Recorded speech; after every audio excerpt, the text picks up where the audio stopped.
Sir, நான் Pudukkottai native தொண்டைமானாரில் இருக்கேன்.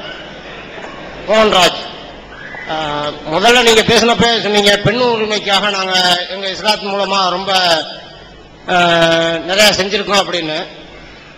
ஒரு பெண்ணு பிடிக்கலனாக்க அந்த பெண் ஜமாத்துல சொன்னாக்க உடனே நாங்க விவாகரத்து பண்றதுக்கு தயாரா இருக்கோம்.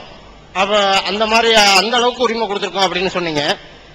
அதே பெண் ஒரு கணவனோட ஒரு வருஷம் வாழ்ந்துட்டு அந்த கணவன் பிடிக்கல அப்படின்னுட்டு அடுத்த வருஷம் ஜமாத்துல சொல்லி ரத்து பண்ணிக்கிட்டு அதுக்கு அடுத்த வருஷம் இன்னொரு கணவனோட வாழ்ந்து ரத்து பண்ணிட்டு ஒவ்வொரு வருஷமும் ஒவ்வொரு கணவனோட வாழ்ந்து ரத்து பண்ணிக்கிட்டே போய்கிட்டே இருந்தா இதுல பாதிக்கப்படுறது ஆண்கள் மட்டுமல்ல, அந்த பெண்ணை பத்தி இந்த சமூகத்தோட சிந்தனை எப்படி இருக்கும்? உங்க இஸ்லாம் ஒத்துக்கலாம், ஏன்னா மதப்படி தான் நாங்க ரத்து பண்ணி இது பண்ணிட்டு இருக்கோம். ஆனா இப்ப ஒன்னாதான் இருக்குது அப்படின்னு நீங்க ஒத்துக்கலாம். எல்லாரோட சேர்ந்து வாழ்றப்ப அந்த பெண்ணை பத்தி இந்த சமூகம் எப்படி சிந்திக்கும்? இதற்கு உங்களோட விளக்கம். அதாவதுங்க, ஒரு பெண்ணு இன்னைக்கு ஒருத்தனோட வாழ்க்கை நடத்துறா, பிடிக்கல ரத்து பண்ணிட்டு இன்னொருத்தனை கட்டிக்கிறா, பிடிக்கல மூணு கூட கட்டிக்கலாம். இதுக்கு ஒரு லிமிட்லாம் கிடையாது, பிடிக்கலன்னா கட்டிக்கிட்டே இருக்கலாம். இது இஸ்லாமிய நிலைப்பாடு நம்ம சொன்னோம். சகோதரர் என்ன கேட்கிறாருன்னு கேட்டா, இப்படியே செஞ்சுக்கிட்டு இருந்தா அந்த பெண்ணு சமூகத்துல என்ன மரியாதை இருக்கும்?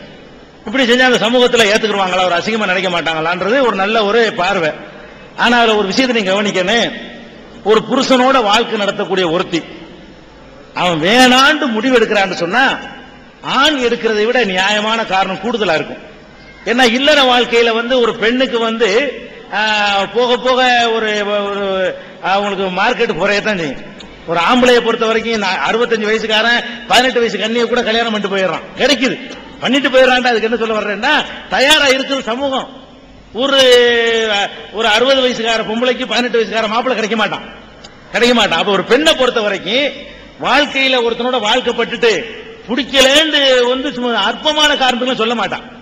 உண்மையிலேயே இவன் எதுக்கு லாயக்கு இல்லாதவனா இருக்கணும், ஒன்னு குடும்ப வாழ்க்கைக்கு லாயக்கு இல்லாதவனா இருக்கணும், அல்லது குடிச்சிட்டு இழுத்து போட்டு அடிக்கிறவனா இருக்கணும், பெண்ணை மதிக்காதவனா இருக்கணும், ஒரு பெரிய காரணங்கள்லாம் இருக்கணும். அப்படி இருந்தா தான் இப்படி செய்வா. இது அவருக்கு தியரிக்கு இப்படி 100 வரைக்கும் பண்ணலாமா நீங்க நினைக்கலாம். பிராக்டிக்கலா 1 அல்ல 2 தான் ஒழுங்கான அமைஞ்சிட்டா அதோட இருந்துக்குவா. அப்படித்தான் நடக்குமே தவிர இப்படியே தினம் வாரத்துக்கு ஒன்று மாத்திட்டே போயிட மாட்டா. சட்டத்தில் இருக்கிறதுனால வாரத்துக்கு ஒரு மாப்பிள்ளை யாரும் மாத்திட்டு போக மாட்டாங்க, ரொம்ப யோசிப்பாங்க. பெண்களை பொறுத்தவரைக்கும் ஆணு வேண்டாம் அவசரப்படுவானே தவிர இல் வாழ்க்கையை பொறுத்த வரைக்கும் அதை முறிக்கிற முடிவுக்கு பெண்கள் லேசில் வரமாட்டாங்க, ரொம்ப யோசிப்பாங்க. சரி, ஒருத்தி வர்றா, இந்த புருஷன்ட்ட கல்யாணம் பண்றா, பிடிக்கல எந்த வகையில் இன்னொருத்தன் கல்யாணம் பண்றா, அவனும் பிடிக்கலன்னு கல்யாணம் பண்றான்னு வைங்க. இந்த நிலைமைக்கு ஆளானவளுக்கு அந்த உரிமையை நீ கொடுக்கலன்னா வேற மாதிரி தப்பா போவாள்ல. எப்ப இவனை பிடிக்கலையோ, இவனால அவளை சந்தோஷப்படுத்த முடியலையோ தப்பா போவாள்ல. அதை விட கவலம்ல.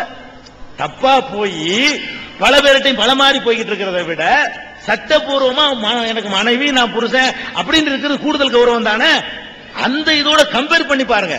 ஒரு பெண்ணு குடும்பம் நடத்தாம கல்யாணம் இல்லாமல் பல மாதிரி நடந்து கொள்வதை விட எத்தனை கல்யாணம் பண்ணுவதற்கு அவளுக்கு அனுமதி கொடுத்தீங்கன்னா, ஒரு வருஷம் முடிக்காட்டு அவனை விட்டு இன்னொருத்தனை கட்டிக்க, அவனையும் முடிக்க இன்னொருத்தனை கட்டிக்க அனுமதி கொடுத்து அதை நீங்க தப்பா நினைக்கலன்னு வந்துட்டீங்கன்னு சொன்னா விபச்சாரம் இருக்காதுல. அவளுக்கு சட்டப்பூர்வமான உரிமை கிடைக்கும்ல. அவ பெறக்கூடிய பிள்ளைக்கு யார் அப்பங்கிறது தெரியும்ல. அந்த சொத்துல இருந்து அந்த பிள்ளைக்கு பங்கு வாங்கி கொடுக்க முடியும்ல. கணவன் சொத்துல இருந்து மனைவிக்கு பங்கு வரும்ல. பலவிதமான உரிமைகள் இந்த பெண்ணு கிடைக்குமா இல்லையா? அதுக்கு தான் இஸ்லாம் சொல்லுது. ஆனா நீங்க சொல்லக்கூடிய மாதிரி நடக்காது. வாரத்துக்கு ஒண்ணெல்லாம் மாத்த மாட்டாங்க. கேட்கறதுக்கு தியரிய அப்படி கற்பனை பண்ணி சொல்லலாம், நடைமுறையில் அப்படி இருக்காது.